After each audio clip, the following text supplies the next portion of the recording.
New from Amalgamated Conspiracy. Nothing. Yes. Why not relax in the comfort of knowing nothing is happening? There's no need to check that your back door is locked, your oven is off, or your bank account's not being emptied at this very moment. For example, James, someone who has nothing to fear from Amalgamated Conspiracy because of his generosity, is certainly not being implicated for criminal conspiracy in Germany. So, sit back and relax. Nothing is happening. At least, nothing you can control. Amalgamated Conspiracy. It's the lack of thought which really counts. The Podcaster's Guide to the Conspiracy. Hello, you are listening to and possibly even watching the Podcaster's Guide to the Conspiracy. My name is Josh Edison. He is the good Dr. MRX Dentith. But you can call me Thomas Edison. You can. I won't respond to it. No. It's actually not my name. If you shout it at him on the street, he'll just keep on walking because he'll assume you're talking to the actual ghost of Thomas Edison. Also, I bet burst into a song from Saturday Night Fever. Staying alive, No, just that not going to. does not work at all. We are co-located in Auckland, New Zealand for now, but not for much longer. Not much longer, because by this time next week, I'll be leaving on a jet plane. I know exactly when I'll be back again, August the 2nd. Well, there we go. How about that? In the meantime, though, we'll be, I assume, doing the Skypey-cally business. We will indeed. We will work out a way to make our trans-international podcast emporium work not just for you, but for us as well. And it's not like this is the first time anyway. So No, in fact, we actually have large experience. Large experience? large experience. Huge experience. Enormous. The biggest experience. The biggest experience The I've best ever and seen. biggest experiences of podcasting between Romania and Auckland, New Zealand. So I'm sure it'll all work out swimmingly. I expect there'll possibly be a brief lull in transmission as you're getting yourself Well, yes, because settled. I'll be arriving on a Friday. So basically, there'll be no podcast next week, and then we'll have to sort things out for the week after that. So we'll see as how I it goes. adjust to Romanian time, Romanian food, Romanian air, and of course, Romania. And Romanians.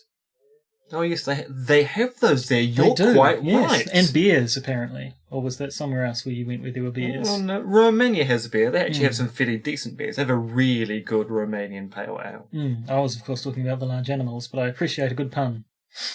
You are a good pun. I sure am. So, with that, that's our news. That's the news that relates to you and I as individuals. As people of the world, As people doing of the worldly world. things. But the news as it relates to conspiracy theories is something we should probably talk about, now. Indeed. Let's go binkle bonk straight into the news. Breaking conspiracy theories in the news. Starting with local conspiracy news, University of Canterbury professor Anne-Marie Brady claims a recent break-in at her home as a result of her work in researching China's international influence campaigns. Now, last September, Brady published a paper that used New Zealand as a case study in explaining China's extra-state exertion of influence. This from a local article by Matt Nippert, which is basically I'm ripping most of the dialogue from, so that's okay. She's talking about campaign donations to governing parties and the appointment of former senior politicians and family members of current government ministers to the boards of state-owned Chinese companies. The break-in, in which laptops and phones were taken but no other valuables, came after Brady received an anonymous letter detailing action against dissenters and warning, "You are next." While the police and SIS declined to comment on an ongoing investigation, Prime Minister Ardern has commented on the matter, saying... Do you want me to do the voice? I don't think I can do the voice. Do the voice. All right, don't do the voice I wouldn't then. presume to. She said, I would certainly want to be informed if there was evidence this was a targeted action against someone who was raising issues around foreign interference, and carried on to say, if there's evidence of that, we should be taking stock of that and taking action. Authentic Ardern replica voice. Now, turning to the US now, an article in Newsweek reports the sexual assault allegations that saw Al Franken step down as senator appear to have been kickstarted and spread around by the combined efforts of alt-right agitators, fake news sites, and an army of Japanese bots. Now, bots, I can't stress this enough, is short for robots and not bottoms. Although I submit that would make for a better story. Quite. Now, it's difficult to know what to make of this. Franken has admitted to at least some of the claims made against him, although he denies others. And the Newsweek article itself gets a little bit victim-blaming in places, emphasising the fact that his initial accuser has worked at Hooters and modelled for Maxim, with links to the pictures. Nevertheless, their evidence does seem to show that there was a concerted campaign to make sure that the accusations were spread far and wide, and to generate enough pressure to force Franken to step down. And that would be that. If it weren't for the fact that the original story, at Raw Story, has been pulled, and Newsweek is reevaluating the whole issue. It's all a matter of time, or more properly, timelines. See, the piece the bots were pushing that was said to have precipitated or forced the Democrats to dump Franken was actually written after he'd already signalled that he was going to resign. Now, while our site did push the story, it appears to be nothing more than a clickbait farm. And so the entire supposed conspiracy seems to disappear into the ether. It's almost as if someone wrote a story on Medium and 2 news outlets took it as gospel and spun an entire story out of it. It's all part and parcel of that packet of theories as to whether Russia hacked the election, a theory which sometimes means people jump on the suspicion of evidence and draw entire stories out of it. And that, in a way, brings us to Robert Mueller. Excuse me. Just choking to death here slightly, don't mind me. Who is handing out indictments left, right and centre, although mostly right into Russia. Mueller's first round of indictments concerns Russian actors who spent time, money and effort to derail the Clinton campaign by promoting the Bernie Sanders, Jill Stein and Donald J. Trump campaigns. Now, of course, our favourite candidate, Andy Basiago, seems to have had no help from Russia whatsoever, which cements his place in our hearts as the real winner of the 2016 presidential election. At this stage, the indictments do not show collusion with the Trump campaign, a sign which initially pleased President Donald J. Trump, but now seems to sit badly with him if his tweets are anything to go by. Oh, those tweets. Whatever the case, the Mueller investigation continues, and once we have a better handle on what the indictments are and what they mean, we will devote an episode to it, most likely. But in that vein, we have other news pertinent to the issue of that particular election, which is Julian Assange's preference for a Republican president. Well, strictly speaking, the WikiLeaks Twitter account expressed this preference in a series of direct messages prior to the election, but it's widely thought by many in the industry that this account is directly controlled by Assange, who, if the various books, biopics and the like are to be believed, likes to control and micromanage the various parts of his empire. WikiLeaks' preference for a Republican winner of the 2016 presidential election has been an issue throughout both that election and its aftermath. WikiLeaks claims to be politically agnostic, only interested in freedom and transparency, but its management of data dumps suggests otherwise. Indeed, the role of WikiLeaks and the DNC emails, along with claims WikiLeaks is sympathetic to Russia, have been long-standing issues, to the point that if there wasn't a conspiracy to ensure Clinton didn't win the election, some people have gone out of their way to make it look like there really was. Like a little bit of credit there for not sniggering when you said dumps a minute ago. Moving on. Now, before people go, of course, Hillary couldn't have won anyway, let us just say that that's not really the point. Conspiracies sometimes fail to achieve their endgame, and sometimes conspiracies are unnecessary because the result that the conspirators wanted was going to happen all along. But really, WikiLeaks, what are you up to? What are they up to, indeed? And what about the alt-right, who seem just a little incensed with just how popular new Marvel film Black Panther is turning out to be, arguing that it would have been a scandal if Marvel or Disney had made a film about a godlike Aryan with superpowers.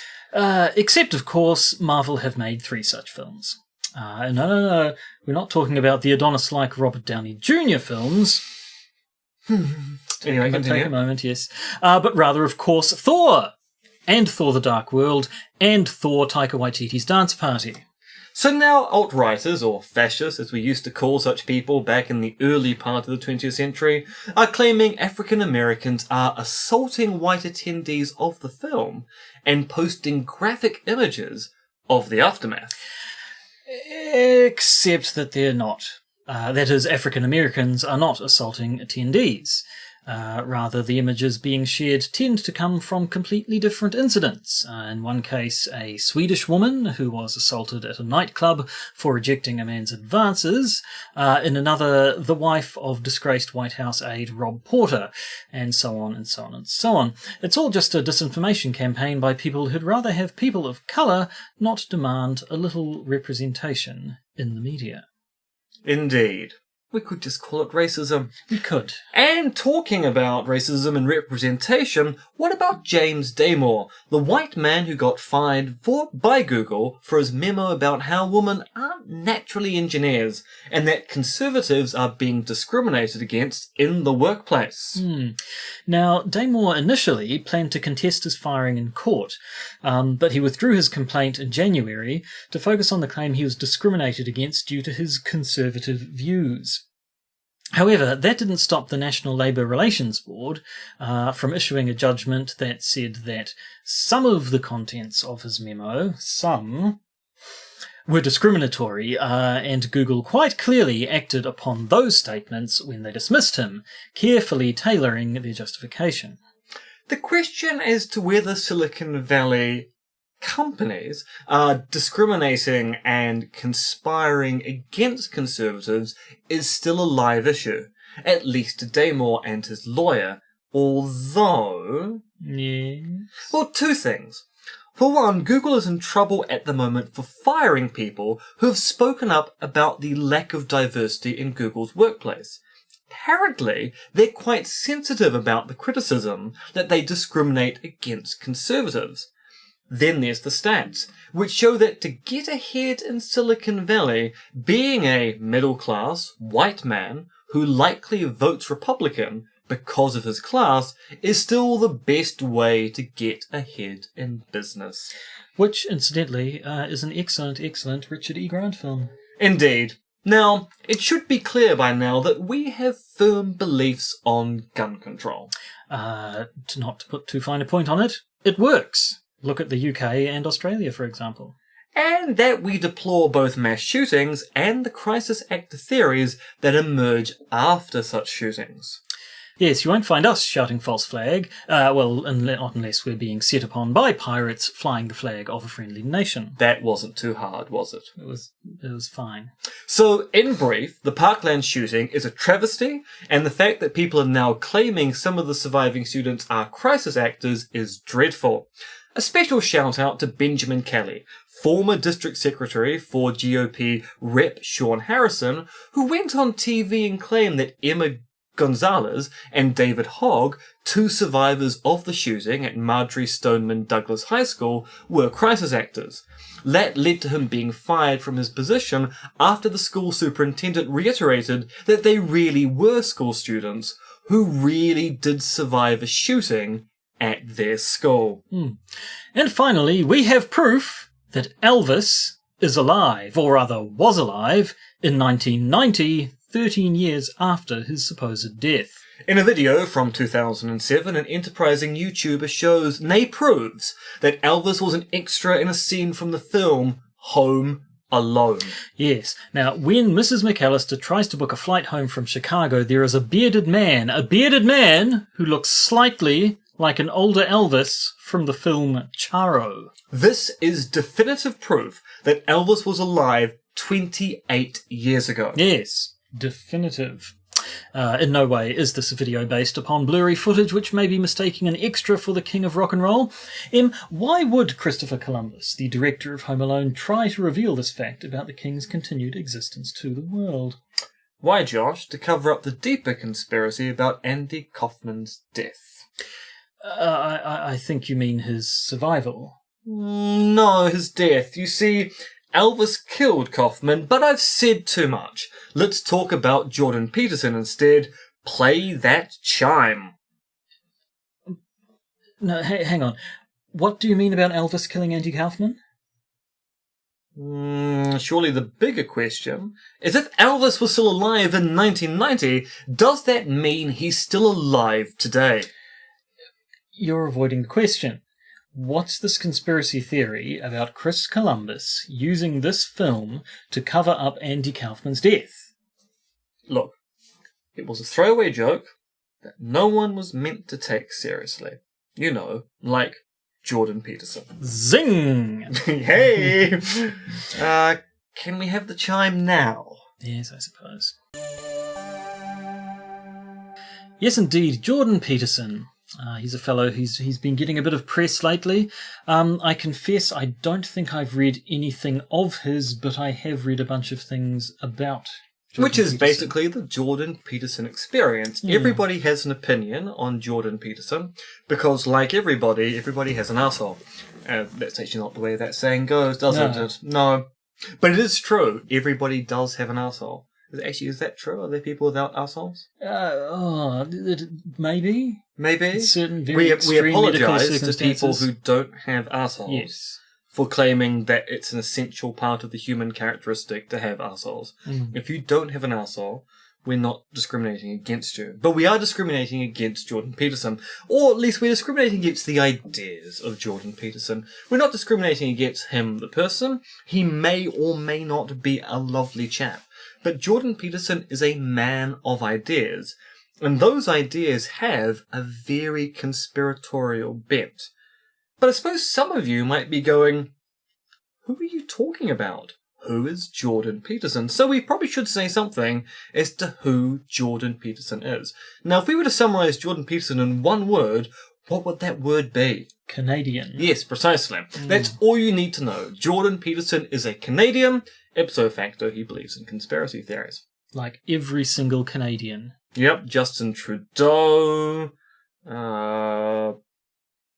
other Justin Canadians. Bieber. Shania Twain, she's Canadian. Are all male Canadians called Justin?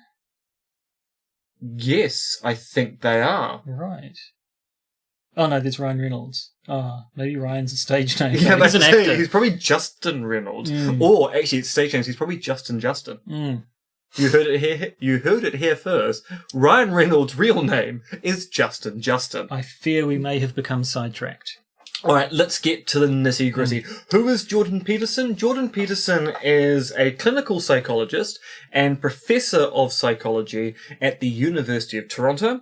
He's written 2 books, one of which was written back in 1999 and got virtually no coverage whatsoever. It's called Maps of Meaning, The Architect of Belief. And a book which came out either end of last year, beginning of this year, called 12 Rules for Life and Antidote to Chaos, which I'm assuming is a sequel to that John Ritter sitcom 12 Rules for Dating My Daughter. He died during the midst of that, didn't he? I think he did, yes. And then they continued on for a season and everyone thought that was a bad idea. John Ritter was Canadian. You mean Justin Ritter? Justin John Ritter. Now, the reason why Jordan Peterson is famous, and I use that in a kind of qualified sense, is that Jordan Peterson is a conservative academic who came to fame in Canada for his opposition to Bill C-16. Josh, what is Bill C-16? Right. Let me actually read this off my notes The so I get it right, executive because summary. because this is legal complicated stuff. The bill is intended to protect individuals from discrimination within the sphere of federal jurisdiction and from being the targets of hate propaganda as a consequence of their gender identity or their gender expression. The bill adds gender identity or expression to the list of prohibited grounds of discrimination in the Canadian Human Rights Act and the list of characteristics of identifiable groups protected from hate propaganda in the Criminal Code. It also adds that evidence that an offence was motivated by bias, prejudice, or hate based on a person's gender identity or expression constitutes an aggravating circumstance for a court to consider when imposing a criminal sentence. So it's essentially sort of hate crime legislation and discrimination legislation being extended to trans, genderqueer, gender non-binary in general individuals who I assume up until now were not protected from those things under Canadian law. Now, Jordan Peterson, as an academic, was concerned that Bill C-16 would infringe upon his free speech and that he would be criminalised for using the wrong name or the wrong pronoun when referring to particular students. And he feels that that is an imposition upon him, that it would be a criminal offence if he accidentally got a student's gender wrong, or because of his conservative views, was discriminated against because he refused to recognise that particular person's pronoun. Which doesn't really seem to mirror what the bill itself was about. I mean... Well, and that's where the first conspiracy comes about, because people have explained to Jordan Peterson at length, both academics of a legal sense, politicians of a political sense, and people who are interested amateurs who have read the law and gone, it's not a bill about criminalising behaviour, it's simply saying this is an aggravating factor when it comes to sentencing. So it turns out that one of the grounds for exacerbating a sentence can be this kind of discrimination. So if you commit a crime, and part of that crime also involves misgendering someone, this is an aggravating factor when it comes to the sentencing. It isn't a criminal act in itself, it's an aggravating factor to an existing crime. That crime being discrimination. Yes, so there's that. I mean, he's become a bit of a Cause célèbre. A bit of a cause célèbre, a bit of a Chuck Palahniuk. Is it David Foster Wallace? Is he the other one I'm thinking of that young alt-right men like?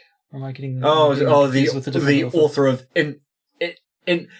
Infinite Jest, the book that men like and women go, seems a bit terrible. But yeah, yes, sir, indeed, Chuck Palahniuk of Fight Club fame. He's sort of he's like that, but an academic. He's a voice of reason, possibly in quote marks, and a bit of a he's a bit of a novelty, I suppose, being a conservative academic, given that the stereotype of university institutions are being very left-leaning and very progressive. So the fact that you have this right-leaning conservative Christian also, I believe his Christian beliefs figure fairly strongly in a lot of his on thinking. The fact that he's Christian, that's an open question as to exactly how Christian he is. It sounds like I'm going to start weighing people's moral beliefs here.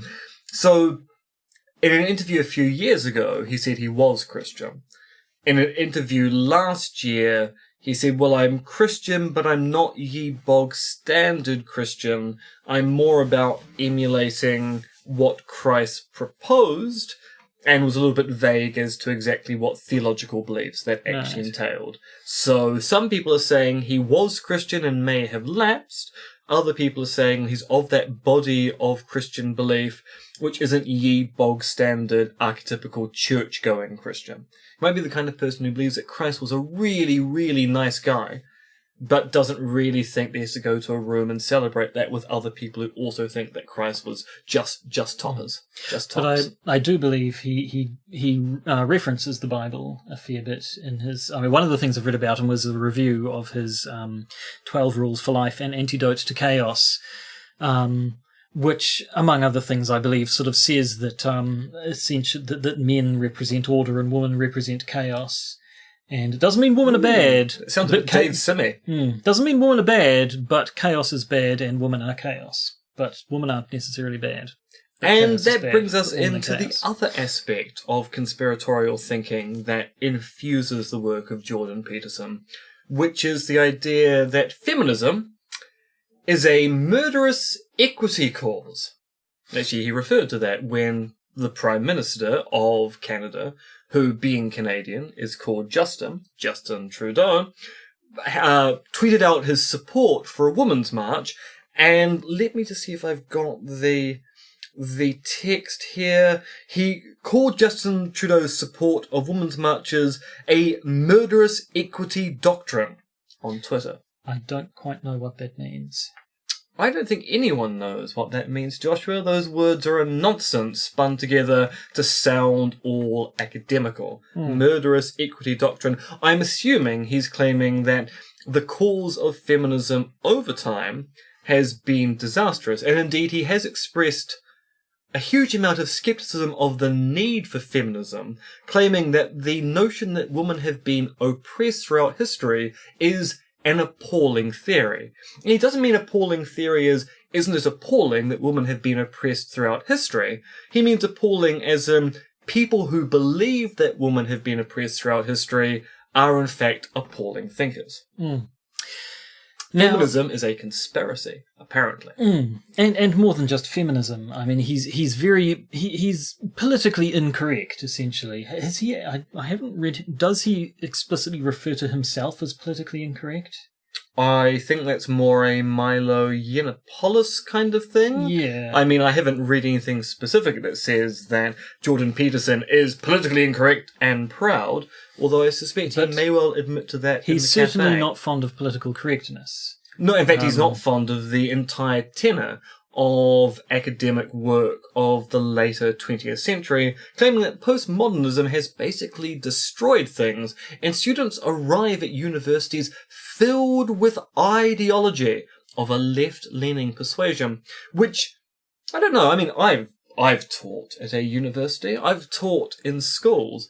The idea that students aren't in any way ideologically motivated or don't have pre-existing political views by the time they're in high school or secondary school kind of makes me think that people who think that students should be blank slates by the time they get to university have never spent any time with a child. Now, it's no secret to any regular listeners of this podcast that the two of us are quite left-leaning, and Mr. Peterson, or Dr. Peterson, what is his... Well, he's an academic, He's so an yes, academic? he is Is he Dr. Peterson. I'd say he's a doctor. Well, you know the troubles I have with the doctor versus professor and the way things work differently. Canada's part of the Commonwealth system, although that being said, they are neighbouring America. I imagine they want to have the best of both worlds. Yeah, well, we'll go with Dr. Peterson. He certainly has a PhD, so Indeed. for that reason he is a doctor. Well, there we go. Just not a doctor of medicine, although he is actually a psychologist, so he's kind of a doctor. It's very confusing. And barely relevant to the point at hand, which is that while we are very left-leaning, he's quite right-leaning, and so naturally we tend to disagree with his conclusions. But are you suggesting that we might have an ideology here for downplaying Jordan Peterson's claims? I think we might, but I think that might not be relevant right now because this is the podcaster's guide to the conspiracy. It is. So, and for that reason, we are objective truth and only objective truth, 1 hour every week. But although also, we're actually only meant to be half an hour. We've been doing less than that. We're getting sloppy and going long again. These things happen. But in terms of when he gets explicitly conspiratorial, I suppose, I mean, it's kind of the grand overarching conspiracy theory of the left to indoctrinate all the kiddies and bring the general downfall of society, but it sort of comes in terms of the feminism as a bad conspiracy, political correctness as a bad conspiracy, and then postmodernism is a bad conspiracy. It's that good old cultural Marxism thing again, isn't it? Oh, you've said the words that make my heart ping. Yes, Jordan Peterson is a subscriber to what we in the trade call the thesis of cultural Marxism, that there is a conspiracy, sometimes held explicitly in the minds of proponents of cultural Marxism, sometimes implicitly they're borrowing the ideas from other explicit advocates of anti-cultural Marxism. I meant to just say anti-cultural Marxists there, but I said advocates instead. Close enough. And it's this belief that there is this secret, almost communist conspiracy operating at the very basis of Western civilization, designed to bring the downfall of right-thinking, rational people by infusing people with Marxism, not through the explicit political ideology, but by inculcating them through the education system to become communists like Joshua and myself. Indeed, comrade. Indeed, comrade. Perestroika. Vladivostok. Now, if this sounds a bit familiar, it's because we have indeed talked about cultural Marxism on this very podcast. Back in episode 74. A long time ago. A long time ago. Back, talk about it, we did. We did. Actually, literally, many moons ago. Quite literally many moons. And at the time, we were not fond of the theory, I think it could be fair to say. I think it would be fair to say that we don't think that cultural Marxism has a leg to stand on. No. And as to the more specific conspiracies, I mean, he likes to suggest there's a conspiracy to shut him up, to silence him, to deny his freedom of speech, to which he has an inalienable right, which is a little bit weird given that he gets paid lots of money to do talks and has had a book published and has a very successful YouTube channel. If people are trying to silence him, to appear on TV, and due to that he has a really successful Patreon account, gets over $50,000 a month to fund himself. Something which we're not even close to getting. Hint, hint, give us money now. please. In fact, Jordan Peterson, if you're listening, if you could just funnel 10k of your money to our podcast, that would be absolutely grand. And we will have an episode saying you're the greatest human being of all time and very misunderstood, because we're very easily bought. Yes, we are. Yeah. I don't deny that. No one should deny it because it's true. No, yeah, that stuff, that reminds me of the sort of... I mean, he's kind of going for a countercultural thing, if only that he's going against the stereotype of the lefty university professor and universities being the hotbed of lefty progressive thought. So in that context, he's a bit of a maverick, a bit of a no goodnik, a bit of a rebel. In his own eyes, anyway, I suppose. It's true. Now, there is a lot of discussion in the academic world as to why the academy seems to be mostly left-wing, mostly liberal, and why conservatives have a hard time establishing themselves in the academy and not having their views promoted. Now, on one level, you could imagine there is in fact a conspiracy by academics to shut down diversity of views, including conservative views, within the academy. And this is something which perplexes and even causes irritation to liberal academics who are going, well, we want a diverse marketplace of ideas because the best way to grapple with ideas is within the university system. So a lack of conservatives actually makes it quite difficult for us to grapple with those ideas.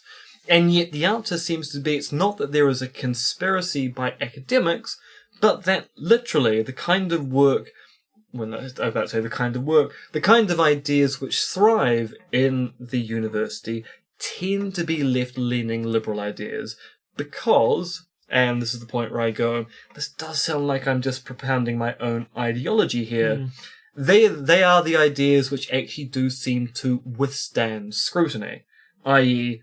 educated people, by and large, tend to head slightly left, or at least become centre-left liberal thinkers. Right-wing ideas tend to work better outside of the academy, and I'm definitely not going to go down a route of talking about IQs and political alignment at this particular point in time, because there's a can of worms. But people are studying this, and it does seem to be that there is a natural reason as to why the academy is a little bit left-wing. Because right-wingers are stupid. Thank you, Joshua, for expressing the idea that I wasn't going to say because I've got an academic career that I've got to maintain. Yes, I'm sure obviously it's much, much more complicated than that. The human mind is a wacky thing, but I mean, it does kind of point to the sort of thinking that Dr. Peterson himself looks at. The idea that people think things that I don't think, and people like this seems to be the prevailing view in some cases, that people don't think that I think, that don't think what I think. How could that be? Well, it could only be the result of some conspiracy. It could only be that the people who are holding these views are in fact not just wrong, but they're twisted and evil, that they seek to, get these things out there by nefarious means, reprogramming the entire population. Which is silly, obviously. It is, but and it's kind of something we all do. Just we don't do it on a YouTube channel for hundreds of thousands of people and get paid lots and lots of money to do it. But we would like to, wouldn't we? Well, that would be nice. Yes. No, I mean, and you get these weird things. So Peterson goes, well, look, people keep trying to shut me down, despite the fact that I have TV appearances, a YouTube channel, $50,000 coming in monthly from my patrons. People are trying to stop me from talking at the university. They are infringing on my free speech. Except they're not, because free speech is about being immune from government interference. If other members of the public wish to exercise their free speech by deplatforming or silencing a person because they don't want to be involved, people are using their free speech to combat someone else's free speech. And Peterson claiming, well, the government should step in and they should ensure that right-wing thinkers are allowed to have platforms at universities, actually is engaging in censorship by saying, look, people who disagree with my particular political opinion, they shouldn't be allowed to express that in society so that I can express mine. So when Peterson talks about my free speech as being impinged, he's actually talking about impinging other people's free speech through regulation to ensure that he still has a platform. And frankly, when it comes to some of the gender politics stuff, he does have the air of grumpy old man about him. He's not that old, is he? I'm trying to remember. I think he's in his mid-50s. Yes, he's not exceptionally old, but some of it, the oh God, do I have to learn different pronouns now? I can't be bothered with that. I'm set in my ways. It seems that sort of... And that kind of gets me the thing which really, really irritates me. So Jordan Peterson comes to fame in Canada for his expressed dislike of Bill C-16 and the idea that how dare people tell me what gender pronouns I can or can't use. Surely it's just simple courtesy. If someone says, actually, I prefer if you referred to me as Neville, or when you refer to me, please say they or she, even though you might think I'm a man, that's not how I feel, and please use my preferred gender pronoun. Surely courtesy goes, sure, that's fine. In the same respect that Jordan Peterson may well be of the firm belief that his name is Jordan Peterson, but as we established at Canadian. the top of this episode, he is Canadian. And the ipso facto, his first name is Justin. His name is Professor Justin Peterson. And yet he'd prefer that we call him Jordan, and so we do. But we could be just like Justin or Jordan and refuse to do so. But we have the common courtesy that even though he is mistaken about his first name, we will call him Jordan.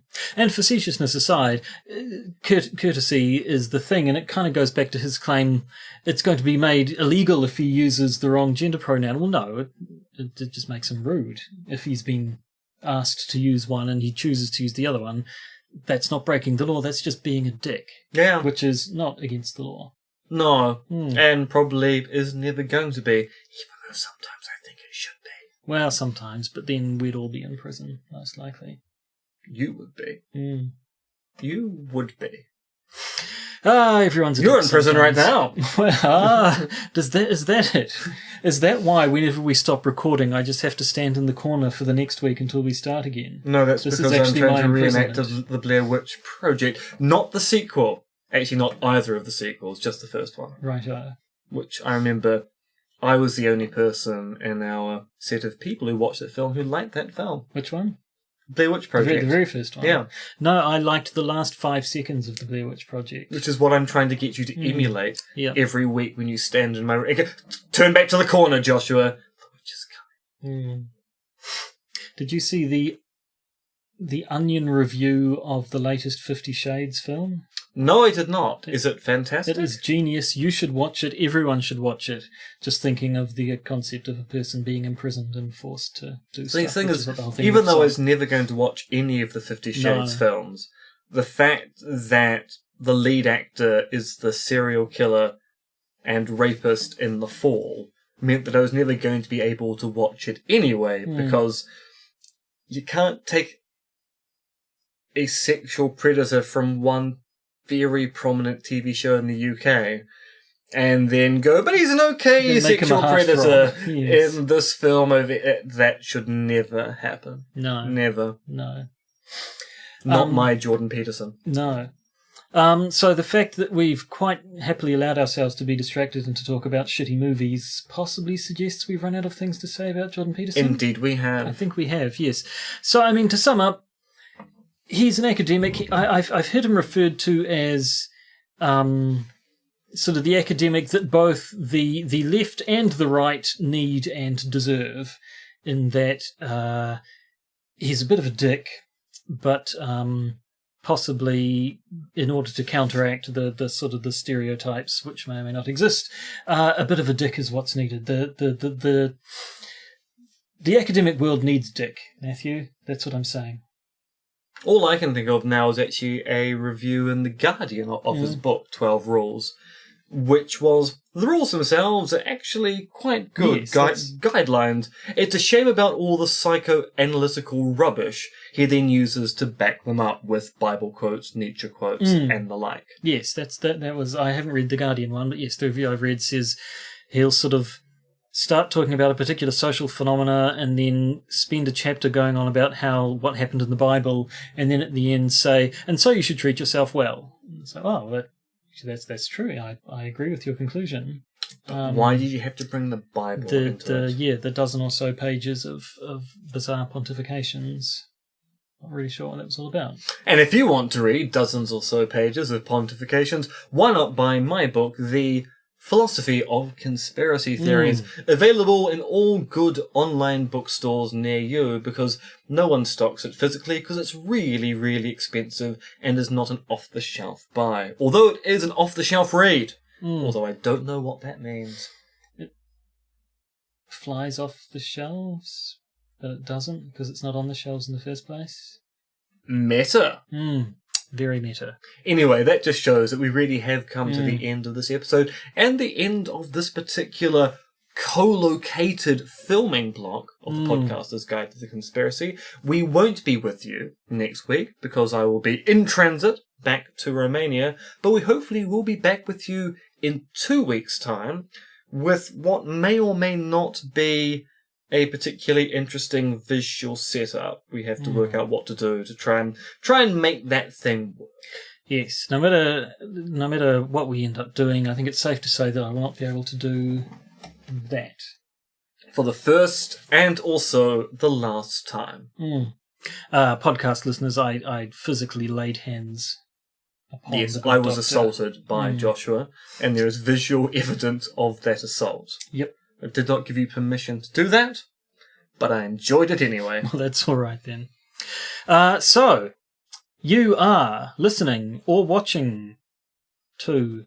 I got my prepositions mixed up, for which I can only apologise. To the Podcaster's Guide to the Conspiracy. My name is Josh Edison. I live in Auckland, New Zealand, and that's where I'm going to be staying for the foreseeable future. That's what he thinks. Well, if you wanted to get in touch with me, you could do so on Twitter, where I have the username monkeyfluids. And I think that's enough from me. I am Dr. MRX Dentith. I can be found on the internet at episto.org and tweeting with the handle Conspiracism. And I will be very shortly located in Bucharest, or Romania, where I will be spending 5 months working on a project devoted to secrecy. So I'm expanding from talk of conspiracy to secrecy generally. It should be a rather exciting time, but I'll also be working on a new book on conspiracy theories, an edited volume. And I'll also be working on a new book proposal, which will be taking all the work I've done on conspiracy theories in the last few years and trying to write something which will actually get me a decent royalty check for a change. But that's for the future. For the time being, I think it's time for us to say toodle pip, farewell, vale, goodbye, and I still don't think of myself as Thomas Edison. You don't? Good. No. Well, from me and Thomas Edison here, goodbye. And from Thomas Edison, goodbye. You've been listening to Podcaster's Guide to the Conspiracy, hosted by Josh Edison and Dentith. If you'd like to help support us, please find details of our pledge drive at either Patreon or Podbean. If you'd like to get in contact with us, email us at podcastconspiracy@gmail.com.